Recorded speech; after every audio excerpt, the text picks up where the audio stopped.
राधे राधे। ये जो वीडियो है आज की वो बहुत इंटरेस्टिंग है। ये उन लोगों के लिए जिन लोगों की शादी नहीं हुई है, जिनकी होने वाली है, और जो शादी करने की वजह ढूंढ रहे हैं, जिन्हें नहीं पता कि शादी किस वजह से की जाती है। ये स्पेशल वीडियो उन लोगों के लिए ही है। तो ज़रा ध्यान से सुनने की कोशिश कीजिए कि इस वीडियो में ऐसी क्या बात है जो आपको समझनी ज़रूरी है। देखिए, शादी करने का जो पर्पस होता है वो होता है आपको वंश आगे बढ़ाना है, आपको विकास कराना है। तो शादी उसी पर्पस से की जाती है कि आप वंश को बढ़ाएं और विकास करें। पर वंश बढ़ाना और विकास करना ये अब आपके ऊपर है कि आपको समझना होगा कि किस तरह का आप वंश चाहते हैं। एक अध्यात्म से जुड़ी बात के ऊपर रोशनी डालती हूँ मैं आपके लिए कि पहले जब पुराने टाइम पे लोगों ना, अगर लड़की योग्य है तो वो एकदम शादी नहीं करते थे, उसके लिए सुयोग्य वर ढूंढते थे, क्योंकि जो उसको उन दोनों का लेवल मैच कर सके। तब जाके वो लोग अपनी रजा से, अपनी स्वीकृति से, किसी बर्डन से नहीं, जब वो लड़की उसे एक्सेप्ट करती थी अंदर से, तब जाके उनका आपस में विवाह होता था और ये सारे रिचुअल्स संपन्न होते थे। और वो उन्हीं से ही विवाह करना चाहती थी जो उनके सुयोग्य हो। सुयोग्य का मतलब है आपका कि वो आपके विचारों से, आपके व्यवहार से, आपकी रूप रंग से नहीं, आपके आंतरिक गुण, जैसे आप अपने आप को पहचान गए हैं कि आप क्या हैं, आप क्या चाहते हैं अपनी लाइफ से। उसके बाद आपके लिए वैसा पार्टनर कि आपको जो आगे बढ़ाने के लिए मोटिवेट कर सके, आपको हर तरीके से आपको सपोर्ट कर सके, आपकी प्रेरणा बने, आपका सहयोगी बने।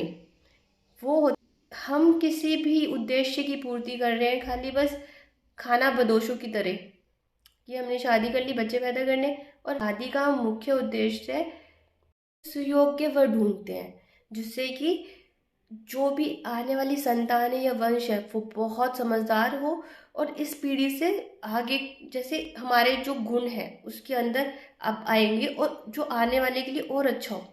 ठीक है ना। अपने संतान की प्राप्ति बस इसलिए ही की जाती है।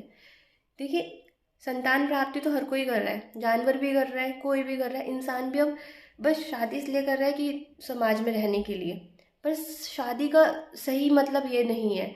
शादी का सही अर्थ है कि आप जब आप दाम्पत्य जीवन में आते हैं तो दाम्पत्य जीवन में आपको मानसिक रूप से, आध्यात्मिक रूप से और व्यवहारिक रूप से, सामाजिक रूप से आपको बहुत मजबूत कर दे और आपको सपोर्ट करे, सहयोग करे और आगे बढ़े साथ में, ना कि खाली सुख सुविधाओं को भोगने के लिए। शादी का अर्थ ये नहीं है, विवाह नहीं, इन सब का कोई अर्थ ये नहीं है। शादी का अर्थ बस इतना है कि वो आपको आध्यात्मिक रूप से, आपको सामाजिक रूप से और आपको शारीरिक रूप से सहयोग कर सके आगे बढ़ने के लिए। और जो आप दोनों के अंदर योग्यता है वो आप अपनी नेक्स्ट जनरेशन को उपहार दे सके। पर आजकल शादी का क्या अर्थ समझ रखा है लोगों ने। देखिए, सोचते हैं कि अब लड़का बड़ा हो गया है, उसकी शारीरिक सुविधाओं के लिए उसे भोग सुख भोगने हैं, सारी दुनिया के सुख भोगने हैं उसको, तो इसलिए शादी कर दो कि वंश भी बढ़ जाएगा, घर संभालने वाले भी आ जाएंगे। और चाहे उनकी विचारधाराएं मिले ना मिले, गुण मिलने चाहिए। उनके विचारों का तालमेल बैठने से ज़्यादा उन्हें किसी चीज़ से कोई मतलब नहीं है। बस उन्हें ये है कि समाज में वो रहने लायक बन जाएंगे। अगर उनके बच्चों की शादी हो जाएगी तो समाज में उनको कोई उंगली नहीं उठा पाएगा। और कुछ लोग तो शादी वचन की वजह से भी कर रहे हैं, कुछ लोग बस इसलिए कर रहे हैं कि माँ बाप खुश हो जाएंगे, कुछ लोग शादी बस इसलिए करते हैं कि हमने जो आज तक सुख नहीं दिया अपने पेरेंट्स को, शादी दे देगी। क्या कर रहे हो आप लोग, क्या कर रहे हो? आप लोग नहीं कर रहे हो, ये आजकल सभी कर रहे हैं, सब ने किया है। देखिए, शादी जो है ना उसका अर्थ बहुत, मतलब इतना डीपली कोई नहीं समझाता ना। जब मुझे समझ में आया ना इसका अर्थ तो मैंने आप लोगों को बताया। शादी ना आपके विचार, आपकी विचारधाराएं कैसी है, आपका अध्यात्म लेवल कैसा है, आपका शारीरिक मानसिक हर तरीके से विकास कर देती है। वो चीज़ होनी चाहिए शादी में, तब आपको शादी करने के लिए आगे आना चाहिए। नहीं तो आप अकेले बहुत अच्छे हैं, और अगर आप नॉर्मल शादी करते हैं फिर आप बाद में हमेशा यही कहेंगे कि यार इससे तो पहले ही अच्छा था। पर आजकल ना शादी से क्या क्या उम्मीदें लगा के लोग बैठे हैं और वो फुलफिल होती ही नहीं है। देखिए, पहले तो ये कि हम आज जो हमें सुख नहीं मिल रहा वो हमें शादी के बाद मिलेगा। शादी कोई वो थोड़ी है इच्छा पूर्ति का जो पेड़ होता है, कल्प वृक्ष। कल्प वृक्ष थोड़ी है कोई शादी कि आपने बोला बस मेरी मम्मी पापा की सेवा करो, बस मुझे शॉपिंग पे लेके जो घुमाओ। ऐसे थोड़ी होता है कि लड़के ने बोला तुम यहाँ ये करो, लड़की बोले मुझे वो करना है।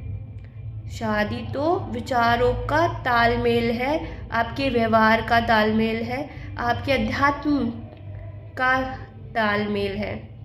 देखिए, वैसे तो सब कार्मिक है, सब पहले से डिसाइडेड है कि आपकी शादी किससे होगी, कब होगी, कैसे होगी। हम बस विचारधारा ही बना सकते हैं।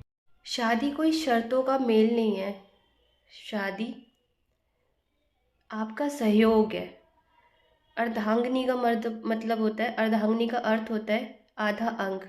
जब आप किसी को अपना आधा अंग स्वीकार कर सकते हैं तब आप उससे शादी कर सकते हैं। जब तक आप उसे अपना एक्सेप्ट ही नहीं कर पा रहे पर आपने शादी कर ली तो उसका क्या अर्थ है। इसलिए शिव और पार्वती, शिव शक्ति है क्योंकि वो उनकी शक्ति है, उनसे अलग नहीं।